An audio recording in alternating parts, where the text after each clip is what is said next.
The sun hung low in the western sky, turning the empty land orange and red. It was the summer of 1887, and there had been no rain for a long time. For 3 years, the prairie had given nothing. The tall grass that used to wave in the wind was gone. Only dry patches of short grass remained, brown and lifeless. A young woman walked across this broken land. She looked too sad for someone only 19 years old. Her name was Elizabeth Cooper, but people who cared about her called her Lizzie. She dragged herself forward, step by step, her shadow stretching behind her. The hat that once protected her reddish-brown hair now hung loose and covered in dirt. Her dress, the last gift from her father, was torn and dirty. She looked more like a ghost than a living person. Behind her was everything she had lost. Her parents had died from cholera in the same week. The bank took her home. Her neighbors were too poor to help beyond saying they felt sorry for her. She had buried her mother and father, marked their graves with wooden crosses, and walked away. 3 weeks had passed since then. Each mile felt harder than the last. Her stomach ached with hunger. The dried meat a kind neighbor had given her was gone days ago. The last of her hardtack bread she had eaten in tiny bites, making it last as long as she could. Now there was nothing left. The water bottle at her side held only a sip or two of warm, bad-tasting water. She had tried to catch rabbits, but her shaking hands couldn't tie the knots right, and the scared animals got away. That evening, she found shelter behind a big rock that was still warm from the sun. She wrapped her wool blanket around her shoulders, though it smelled of smoke and sweat. She didn't dare light a fire. A light at night would tell dangerous men where she was. Just 2 nights before, she had hidden in a ditch while drunk riders passed by, their laughter full of threats she understood too well. Lizzie pulled out the only treasure she still had, a small picture of her family. Her father in his best suit, her mother's kind smile, herself standing between them, still safe and innocent. She pressed the picture to her lips and whispered, "I'm trying, Ma. I'm trying to be strong like you taught me." But strength was hard to hold on to with no food and no kindness. At sunrise, stiff and weak, she heard something she hadn't heard in weeks, the sound of cattle, faint but real. Her heart jumped. Where there were cattle, there were people. Where there were people, there might be food, water, maybe even safety. Or maybe danger. She knew what some ranch workers thought of desperate women alone. Still, she followed the sound. Her worn-out boots let in dust and sharp rocks. Her legs shook, but she pushed herself harder. By midday, she smelled cattle and wood smoke. Through the heat waves, a ranch appeared, old buildings standing strong, fences fixed, a thin creek running near the fence. To her starving eyes, it looked like heaven.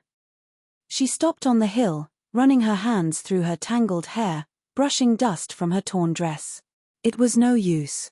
She looked exactly like what she was, a starving girl with nothing left to trade except the one thing her mother told her never to give away. Liz's hand closed around the blue ribbon in her pocket, the one her mother had worn on her wedding day. She held it tight, her chest heavy with shame. "Forgive me, Ma," she whispered. "But I want to live." She started down the hill. Each step was shaky, her body begging for rest. She was almost at the bottom when the wind changed. To the west, the sky turned a sick yellow-brown. Lizzie froze. She knew that color, a dust storm. The wall of sand and wind rushed across the plains, faster than a running horse. Fear gripped her throat. If it caught her out here, it would tear her skin, choke her lungs, bury her alive. She ran toward the ranch buildings still a mile away. The ground tilted under her feet. Her vision blurred. The storm ate up the sky. Dust burned her eyes, filled her mouth, clawed into her nose. She tripped and slammed into the dirt, tasting blood. A voice rose in her mind, her mother's, sharp and strong. "Get up, Elizabeth. Cooper women don't quit. She forced herself to her knees, crawling forward until her fingers found rough wood, a fence post. She clung to it, pulling herself along, one post at a time, the storm tearing at her body. Just when her strength was gone, hands reached out of the swirling dark. Strong hands pulled her through a door into stillness. She fell onto a dirt floor, coughing and choking, tears streaming from her dust-burned eyes. Men's voices rumbled around her. Where'd she come from? Out of the storm like a ghost. Look at her, half dead already. Someone pressed a tin cup to her lips. Water, real water, touched her mouth. She drank greedily, though it burned her raw throat. When she opened her eyes, she was surrounded by ranch workers, hard faces, tough eyes, men who had been too long without softness in their lives. One young man with sandy hair gave her a grin that made her stomach twist. "Well, now, ain't you a pretty little thing under all that dust?" "Shut your mouth, Tommy," an older bearded man snapped. But his own eyes studied her torn dress, her shaking body, judging her worth. The words she feared most came next, heavy and cold. "You got money, girl? This ain't no charity house." Liz's hand shook as she clutched her empty pocket. I can work. I can cook, clean." Another man with a scar laughed. "Seems to me a girl your age has got other things she can trade." Heat rose to her cheeks. Hunger and shame tangled inside her. She wanted to scream, to fight, but she had nothing left. The storm screamed outside. These men were her only shelter, and she knew too well what they meant. The young worker, Tommy, stepped closer. "Play nice, sweetheart, and you'll get fed real good." The room grew tense. Then a new voice cut through, firm and steady. "Tommy, step back." The men turned. A tall man stood in the doorway, framed by the dim light of the storm. Dark hair streaked with silver, grey eyes like storm clouds. He carried himself with quiet power, a man used to being obeyed. "Mr. Callahan," the bearded man said quickly. "Didn't know you were back from town." "Storm caught me halfway," he replied, his voice calm but edged. "What's going on here?" The room fell silent. Lizzie felt his eyes settle on her. Not hungry, not mocking. Something else, something she hadn't seen in a long time. Respect. "What's your name?" he asked. Her voice cracked. "Elizabeth Cooper, sir." Her legs gave way, and she would have fallen if the stranger's hand hadn't caught her elbow, strong but gentle. "When's the last time you ate, Miss Cooper?" Tears filled her eyes at the simple courtesy. 3, maybe 4 days. He turned to the men, his tone like steel. "Get her food. Now. And keep your mouths shut." For the first time in months, Lizzie felt the smallest spark of safety. But deep inside, she knew safety on the frontier never lasted long. The bunkhouse smelled of sweat, leather, and smoke. Lizzie sat on a rough bench, a plate of beans and cornbread in her lap. The food was cold and hard, but she ate as though it were a feast. Every bite filled the emptiness that had nearly broken her. Around her, the ranch workers muttered, watching her with a mix of doubt and hunger that had nothing to do with food. The man called Callahan leaned against the wall, his grey eyes never leaving her. When she slowed, embarrassed by her own need, he spoke softly. "Eat, Miss Cooper. There'll be time for talk after." His words were firm but not unkind. The ranch workers obeyed him, though some grumbled under their breath. The bearded man called Frank gave her a cup of coffee and a nod, while the younger one, Tommy, kept flashing her the same grin that made her skin crawl. When she finished, Callahan motioned her to stand. "Come on. Storm's not letting up tonight. You'll sleep in the main house." The men stared. Tommy gave a sharp laugh. "Since when do strays get the ladies' room, Callahan?" Callahan's jaw tightened. "Since I said so.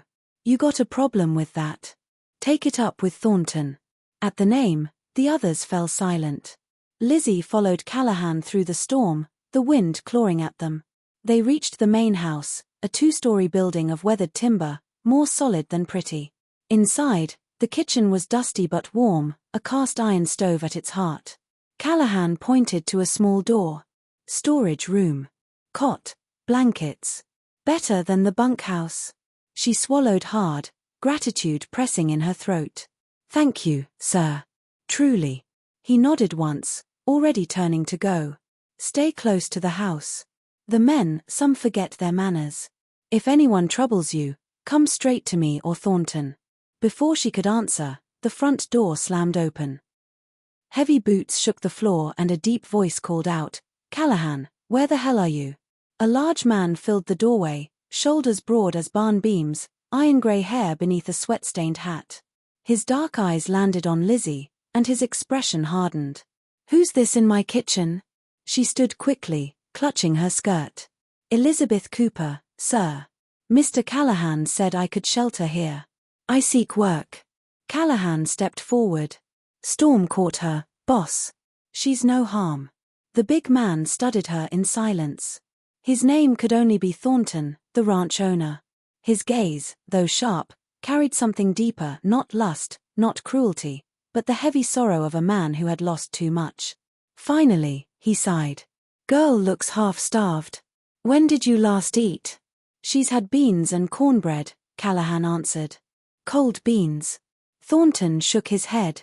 Sit down, Miss Cooper. I'll heat you proper stew. Lizzie blinked in surprise. Sir, I should be the one. Sit, he said again, leaving no room for argument. She obeyed. Thornton moved with the ease of a man long used to doing for himself. He stirred stew on the stove, cut thick slices of wheat bread, and set them before her. Lizzie ate slowly this time, ashamed of her hunger but unable to stop. When she finished, Thornton folded his arms. Can you cook, keep house? Yes, sir. My mother taught me everything. I can mend, tend gardens, preserve food for winter. I'll work hard. I swear it. His dark eyes searched hers, weighing her words. Since Martha died, this house has been empty. The men cook their own meals, and it shows. I could use a steady hand here. $1 a day, he added after a pause. Room and board included. Trial for a week. If it works, you stay. If not, I'll send you to town with supplies. Liz's breath caught. $1 a day was more than fair. More than she dared hope for. Yes, sir. Thank you, sir. You won't regret it. He raised a hand. Don't make promises you can't keep. Life out here has a way of testing folk. We'll see if you're fit for it. That night, Lizzie lay on the cot in the storage room, listening to the storm claw at the house. For the first time in weeks, she had food in her belly and a roof overhead. She clutched her mother's ribbon in her hand and whispered a prayer of thanks.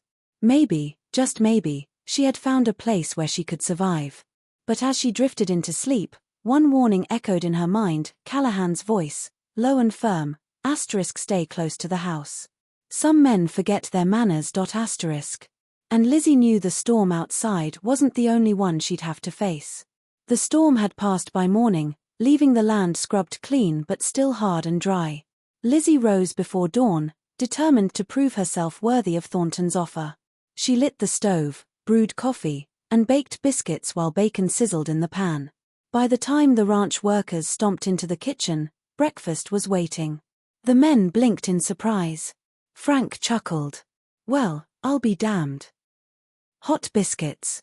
Smells like a real home again. Tommy grinned at her across the table. Biscuits near as pretty as the hands that made 'em. Lizzie stiffened. But before she could answer, Thornton's voice cut like a whip. Miss Cooper is here to work, not to entertain. You forget your manners again, Tommy, and you'll be looking for work elsewhere. Silence followed.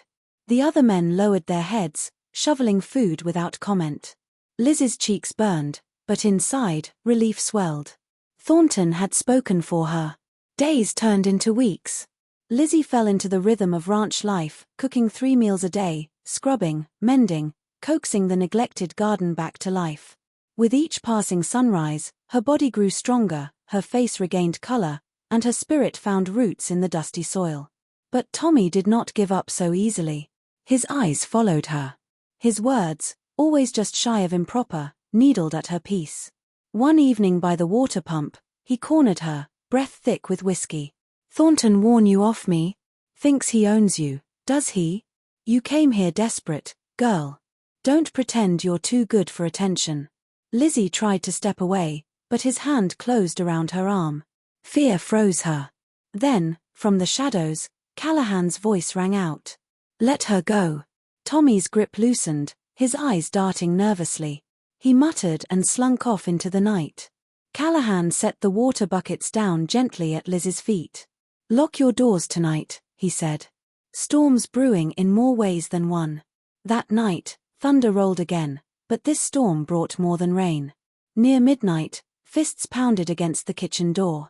Liz's heart leapt to her throat.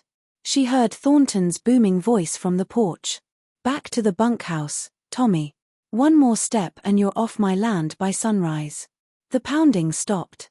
The sound of boots retreated. Then Thornton knocked gently.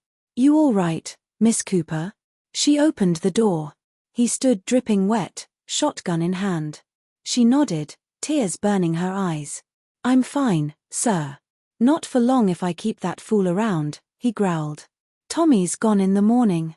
True to his word, Tommy was gone at first light, sent packing with no pay. Peace returned to the ranch, though whispers of his anger lingered like smoke. Lizzie worked harder, determined to repay Thornton's trust. And little by little, she saw the grief lift from his eyes. He began to join her in the garden, to sit across from her at supper, to speak of the ranch's troubles and dreams as if she were not just a servant, but a partner. Then came the raid. At dawn, gunfire shattered the morning calm. A dozen riders charged from the ridge, bandanas on their faces, guns blazing, the Colton gang.